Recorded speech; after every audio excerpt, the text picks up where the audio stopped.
Bueno, buenos días a todos y a todas. Agradecer a los organizadores la oportunidad de participar en este debate.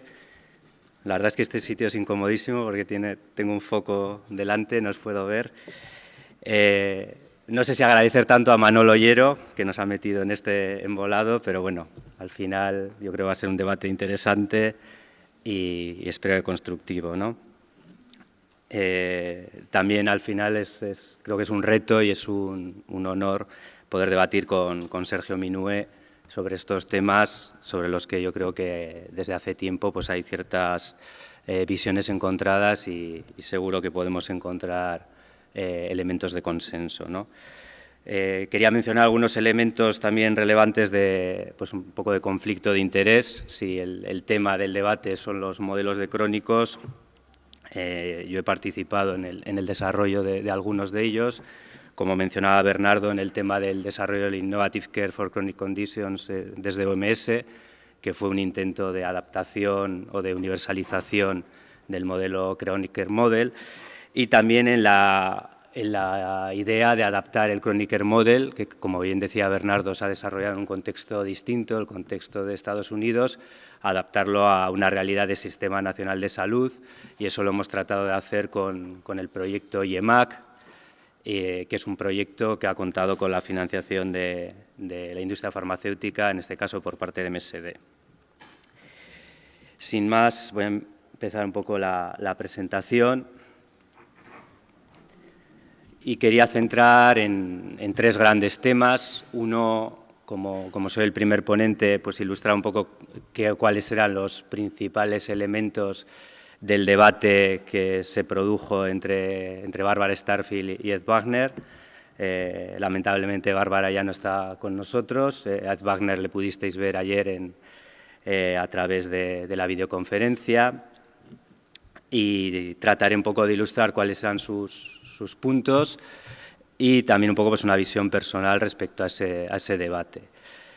Luego trataré de enmarcar los modelos de crónicos dentro del reto general de innovación sanitaria, y para terminar con más preguntas que respuestas sobre cuál es el papel que tiene que jugar la atención primaria en ese nuevo modelo, al que me he atrevido a poner algunos calificativos de proactivo, integrado e innovador. Empezando por el debate entre Barbara Starfield y Wagner, el principal debate fue este número de Medical Care de 2011, en el que la doctora Starfield hablaba sobre el cambiante estado de situación de la enfermedad y las implicaciones para los servicios sanitarios, y el contrapunto lo ponía Ed Wagner hablando de enfermedad crónica y atención primaria. Principalmente había dos grandes puntos de desencuentro, o por lo menos los que yo he identificado. Uno era un poco una cierta acusación directa de Barbara Starfield a que el Chronic Care Model está basado en la enfermedad y que eso es antitético con los valores de la atención primaria. Y también incluso había una afirmación un poco chocante en el contexto en el que nos movemos de atención sanitaria del paciente crónico, en que mencionaba la doctora Starfield que apenas había diferencia entre enfermedad aguda y crónica, salvo su duración. Sin embargo, yo creo que es importante fijarnos que había tres grandes consensos que son consensos centrales para el debate que tenemos hoy.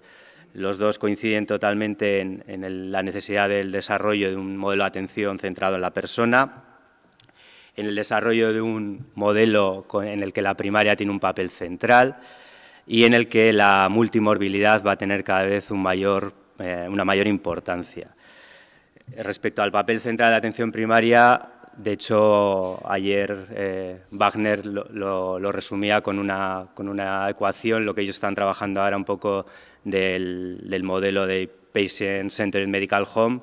Hablaba de que esa atención primaria más Chronic Care Model es el modelo que ellos están tratando de innovar la primaria en su contexto, y que si analizamos un poco el Patient Centered Medical Home es muy parecido a la realidad de nuestra primaria, quizá con algunos pequeños elementos más innovadores, con perfiles profesionales un poco distintos, pero muy semejante. Mi balance un poco de este tema es que probablemente había cierto choque de egos entre pues, la profesora de prestigio internacional, el mayor referente en atención primaria a nivel mundial, y Wagner, pues bueno, que tiene una trayectoria pues mucho más práctica. Él era un médico que iba en un helicóptero en Vietnam y dice que ahí empezó a pensar en el Kronecker Model. O sea, son dos realidades un poco distintas y yo creo que había cierto choque de egos. Sin embargo, yo me quedo con la foto del medio, que es de una reunión que tuvieron en 2008, una reunión que se dio en Velayo, en la que había grandes primaristas y en la que estuvieron los dos participando, tanto Barbara Starfield como Ed Wagner, y que fue una reunión para repensar la primaria del futuro, que yo creo que es en lo que nos tenemos que fijar.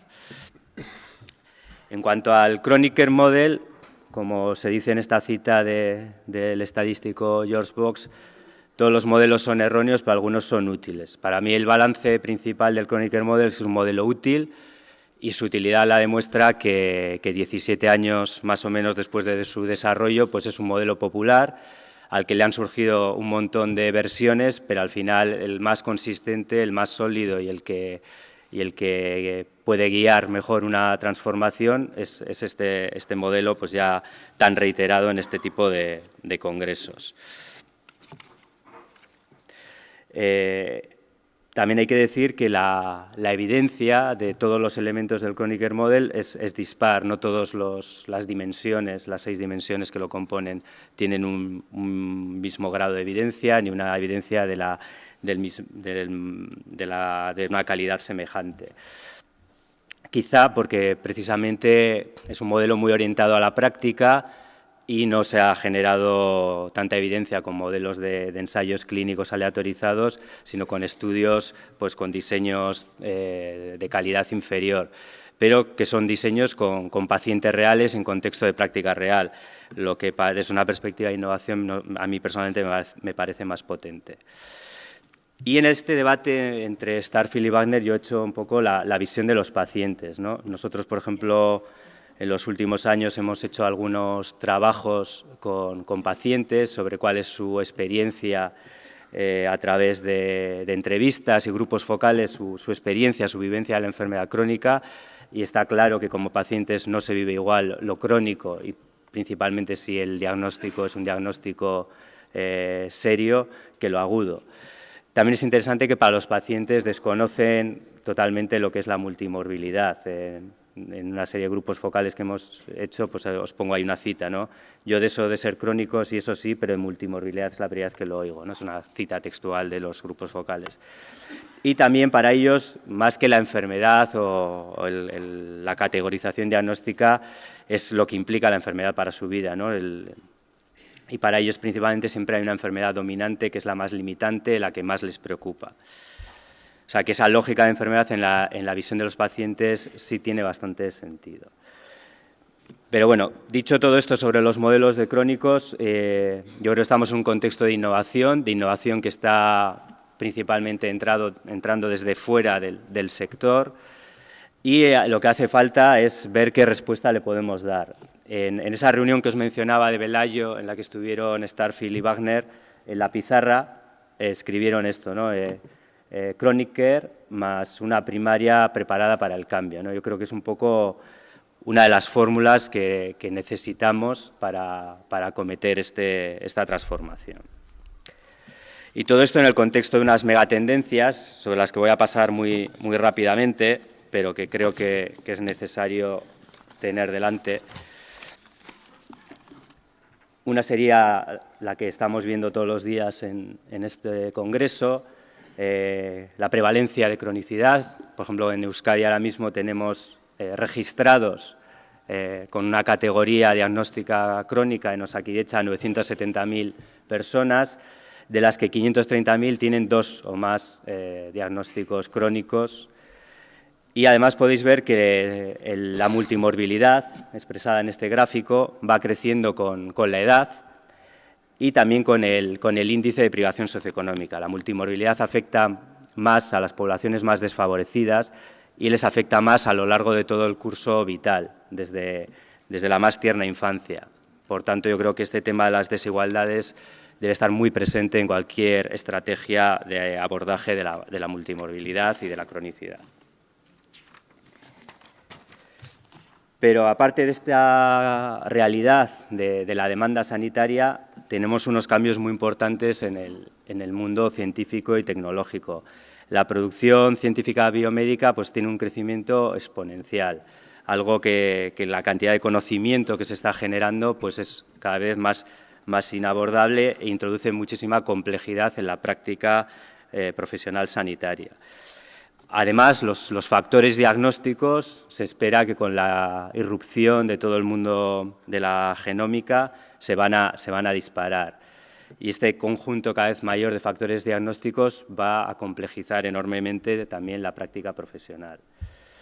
Y además afrontamos un entorno, que era el otro tema, particularmente en un contexto en el que estamos de crisis, en el que la sostenibilidad es una preocupación. Ilustraba este tema de la sostenibilidad con el gasto que supone atender a un individuo sano en nuestro sistema, pues puede estar en torno a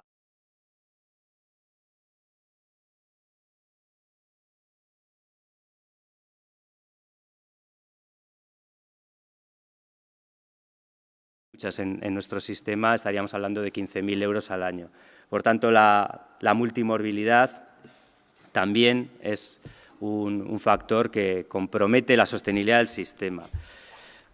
Se podría debatir mucho sobre esta cuestión de si el sistema sanitario es sostenible o no, porque hay distintos ángulos sobre cuál enfocarlo.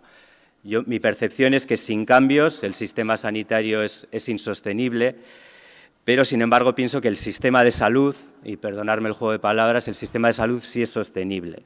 Y hablo de salud porque al final la salud, a diferencia de la atención sanitaria, no es un juego de suma cero.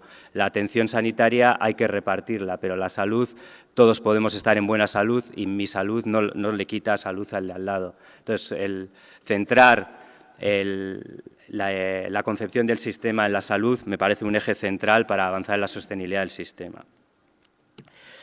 Y todo esto plantea enormes retos para la medicina. Un libro bastante reciente se atrevía a hacer una afirmación tan fuerte como esta, en que cualquier sistema de cuidados que dependa en los conocimientos personales y las capacidades analíticas de los médicos no es confiable.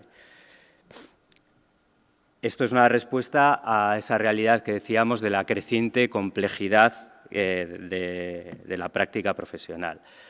Y ante estos retos hay distintas respuestas, ¿no? Hay unas respuestas, una sería lo que yo llamo la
...18 especialidades médicas y ahora hay 168 especialidades y, como veis, ya sabéis cómo son los datos de gasto y de calidad de la atención en el sistema. Por eso yo pienso que la respuesta a esa complejidad no es tratar de reducirla, no es cada vez una mayor especialización, sino tratar de absorberla con una visión mucho más generalista, identificando patrones y pensando en personas, atendiendo a personas. Por eso, una visión centrada en las personas, una alianza entre el generalismo, una medicina mucho más participativa en la que los pacientes tengan un rol mucho más activo, Y el uso inteligente, claro que sí, de las tecnologías, de las posibilidades que nos da los sistemas de información, deberían ser claves de ese sistema para el que tenemos que avanzar. La pregunta es si estamos preparados y también, sobre todo, si lo están las facultades de medicina, de enfermería, de otras profesiones que necesitamos para este reto. Porque en este contexto también hay que preguntar ¿a quién beneficia la situación actual, ¿no? Ejemplificaba todo lo anterior con esta publicación que me parece resume muy bien lo que necesitamos, ¿no? Necesitamos guías para atender personas, no guías para atender enfermedades. Y me planteaba, ¿a quién beneficia la situación actual? Pues, desde luego, a los profesionales, por ejemplo, de primaria, no parece, ¿no? En un informe que sacaba en Semergen en 2012, a través de una serie de entrevistas a profesionales de medicina y enfermería, decía que cerca del 90% están altamente desmotivados. Creo que es un motivo fundamental para emprender cambios. Y los pacientes, aunque la visión del sistema en general es muy positiva y de la primaria también, se ve que cada vez más hay una cierta pérdida de confianza, como podéis ver en los datos del barómetro sanitario, sobre la evolución de nuestro sistema, ¿no? Entonces, yo creo que todo esto nos debe dar claves sobre la necesidad de transformar, ¿no?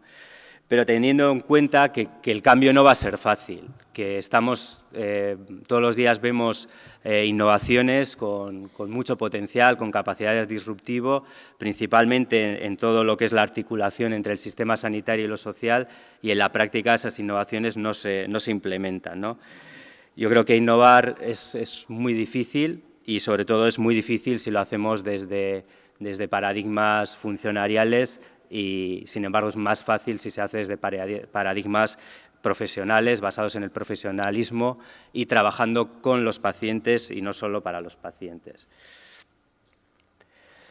Y en cuanto a la primaria, yo creo que un mensaje que cabría lanzar es que la mejor forma de no quedarse al margen de este cambio es liderarlo, buscar ese liderazgo profesional y ese liderazgo clínico que permita estar en la cabeza de una transformación de este tipo. Y todo para desarrollar un sistema en el que, pues como decía Starfield, la clave, una de las grandes claves de la atención a crónicos es la longitudinalidad, en la que contamos ahora con herramientas y sistemas de información que nos permiten hacer un sistema mucho más proactivo. Otro eje que quizá yo creo que no estaba tan presente en el artículo de Starfield es la continuidad, y la continuidad no es algo que solo pueda conseguir primaria, es algo que es primaria más todo el resto de agentes del sistema, y por eso me parece muy pertinente que el lema de este congreso hable de continuidad asistencial, porque la continuidad es algo en la que todos importamos y en la que todos sumamos. Un sistema que esté mucho más coordinado con los servicios sociales, que sea más participativo, que esté orientado a la prevención, como os decía, un sistema de salud y no un sistema de atención sanitaria, con nuevos roles del paciente y del ciudadano, y que sea capaz de absorber con unos ritmos razonables la innovación. En definitiva, para mí la conclusión de este debate que es que no es cosa de Starfield versus Wagner, no es cosa de hablar de crónicos versus agudos, no es cosa de hablar de estamentos profesionales y de culturas de silos, no es cosa de estar continuamente enfrentando la primaria y el hospital como si fueran elementos antagónicos. Es cosa de pensar más en qué es lo mejor para los pacientes. Se trata de sumar, se trata de compartir para avanzar, como dice el lema también de este congreso, y para eso lo que necesitamos realmente es generar confianza, generar espacios como este congreso, que son multiprofesionales, multidisciplinares, en los que el eje es el paciente y no tanto el defender cuotas de poder, y reflexionar en que la salud realmente es eso, no es un juego de suma cero, es algo en el que todos podemos ganar si construimos un sistema que realmente esté basado en las personas atendiendo a personas y centrado en la salud. Y sin más, me sobran 20 segundos, yo creo que este es el mensaje que os quería trasladar. Lo importante a partir de ahora yo creo que es el debate, porque bueno, este es el constructo el conjunto del discurso, pero yo creo que hay aristas que es interesante reflexionar sobre ellas. Muchas gracias.